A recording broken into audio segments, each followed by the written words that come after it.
And I've been joined in the studio by Dr. Kwak clinical instructor at Soonchunhyang University Hospital here in Seoul. Good morning, Dr. Kwak. Good morning. Thanks for having me here again. Thank you so much for joining us once again.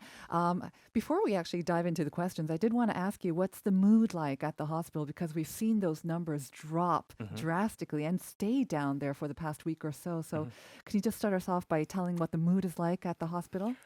Well, obviously, we're very happy to see Yeah. such numbers. Some people are in rather a doubt mode.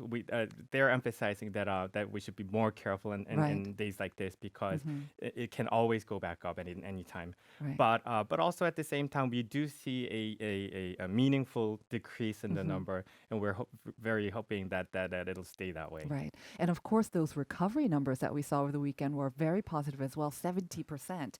So on that note, let me ask you the first question. The KCDC this weekend said that the first clinical trial for a vaccine for COVID-19 will start this month.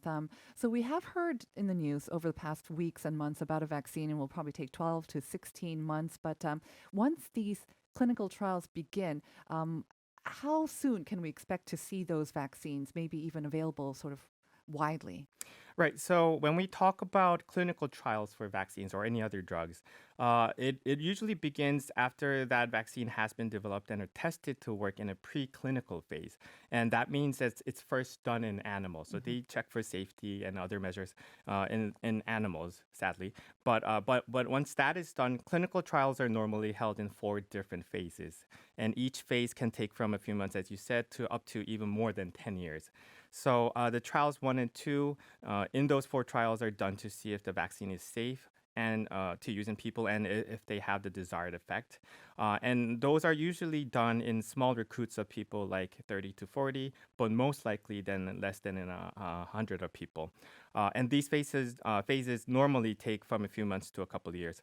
But after that, but after they are proven to be safe and effective there, they go on to try it in a more expanded number of people and try to discern more elaborate effects and possible side effects of the drug. And the third phase usually takes several years.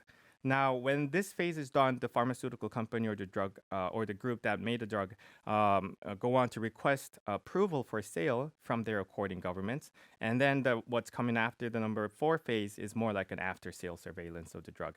So now because the whole world is currently facing an unusually urgent situation right now, they probably would expedite all the processes and let developers come up with the solution as quickly as possible. But even if they cut all the time they can, we should be expecting at least from a few months up to several years before we actually see the vaccine out in the world.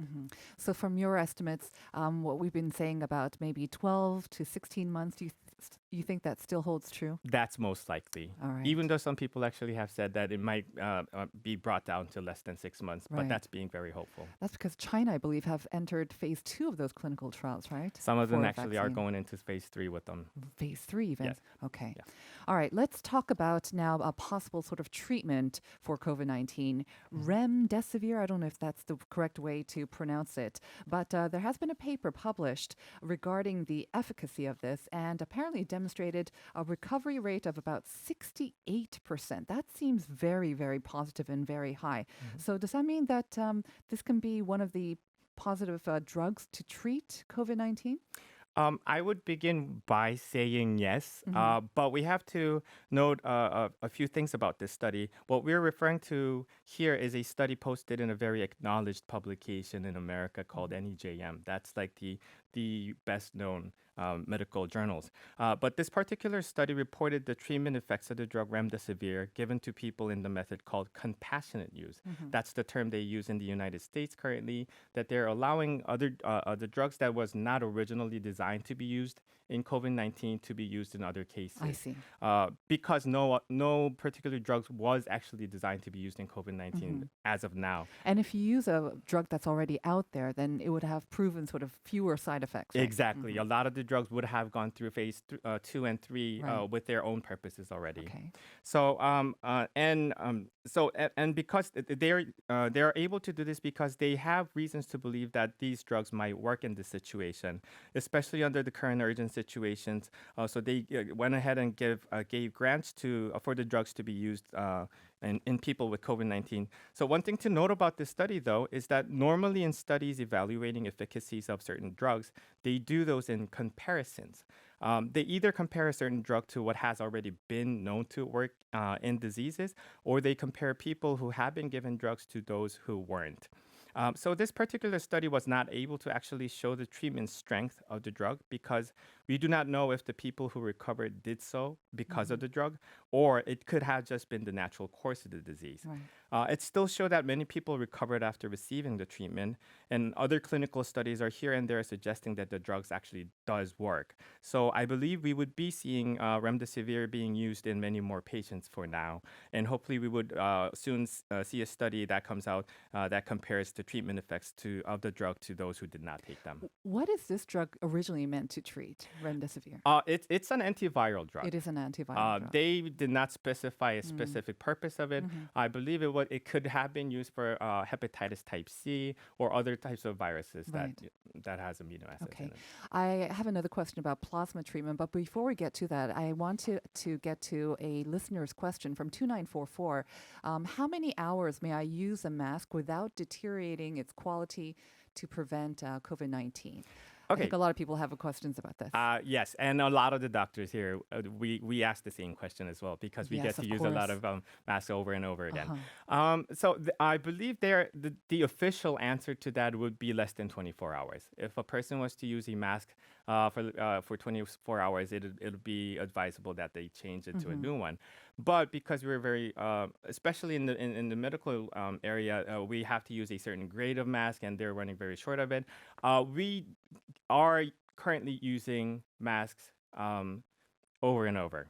How many days? I would say, well, actually, we have gotten to a point where we are getting pensions of masks every day. So we a new mask every day. A new mask every day. But we do. Some of the people like us still do want to use the formal medical grade masks, and if those people who want to do that, use them by having a different set of masks for each day. I see. And then they use it all over again the next exactly. Do you take any measures like I think some of the methods that we heard on social media and whatnot is to lay it out in sunlight so that the ultraviolet rays will kind of disinfect it? You just actually stated the best answer for that. Yes, that is the best recommendation for reusing the mask. Some of the people actually went ahead and said that it could be used by boiling, putting it under steam, steaming it, or having it exposed to some radiation and etc.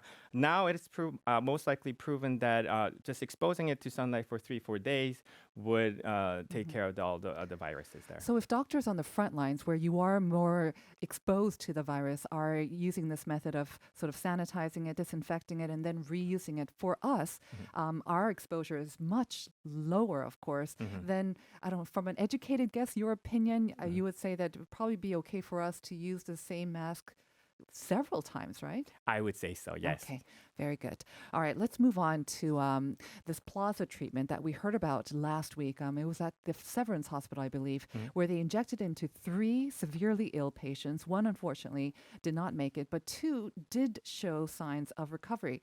So that seemed to be very positive. Is it something that we can apply for many, many more patients? Because we did hear this is not new. It's been around. Plasma treatment has been around for many, many years. That's correct.